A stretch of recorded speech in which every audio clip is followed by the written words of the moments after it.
Draft usulan daerah otonomi baru menumpuk di Kementerian Dalam Negeri. Sejak 2014, draft usulan pemekaran baik itu provinsi maupun kabupaten atau kota datang ke Kemendagri. Namun belum satupun usulan tersebut disetujui imbas moratorium. Provinsi Luwu Raya ikut mengantri menunggu persetujuan Kemendagri. Hanya saja jika kembali beralasan kebijakan moratorium tidak memberikan jalan terbentuknya Provinsi Luwu Raya. Bahkan saat ditanyai peluang terbentuknya Luwu Raya di tahun ini, jika belum bisa memberikan kepastian, rakyat Luwu Raya bahkan bergerak menyurati Prabowo Subianto meminta mengeluarkan diskresi presiden. Diskresi presiden merupakan kewenangan konstitusional kepala negara untuk mengambil tindakan atau keputusan cepat demi kepentingan umum, terutama dalam situasi darurat, stagnasi pemerintahan, atau saat hukum tidak mengatur secara jelas.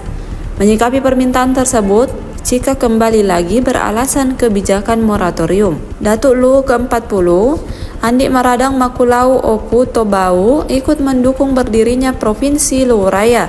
Dalam pengukuhan Wija Weumu Datuk Larompong, Datuk Luwu ke-40 Andi Maradang Makulau kembali menyuarakan niat berpisah dari Sulawesi Selatan. Datuk Luwu Andi Maradang Makulau menyebut dalam konteks budaya, Luwu Raya tetap menjadi bagian sejarah panjang Sulawesi Selatan. Luwu Raya tetap menjadi bagian perjuangan kemerdekaan bersama masyarakat Bugis dan Makassar.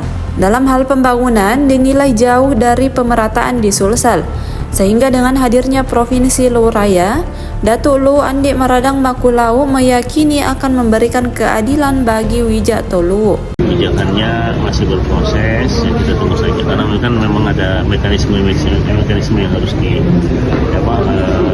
diikuti.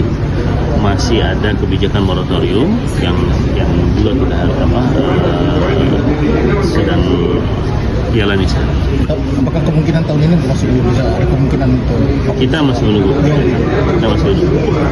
Kemarin kan sudah dibahas di DPR RI. Apakah di Kemendagri sendiri sudah membahas draftnya itu, Pak?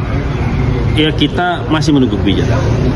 Pak, ada tuntutan sebenarnya mereka meminta diskresi, Pak. Padahal kita tahu bahwa sebenarnya Luwu Tengah sendiri sudah masuk dalam pernah hampir mau dimekarkan, tapi kemudian kan ada moratorium.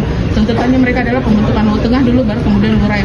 Apakah prosesnya masih cukup panjang atau seperti apa sih, Pak, sebenarnya proses seperti itu? Ya, kebijakannya kan saat ini kan masih moratorium. Jadi kita tunggu saja kebijakannya. Download Tribun X sekarang, menghadirkan lokal menjadi Indonesia.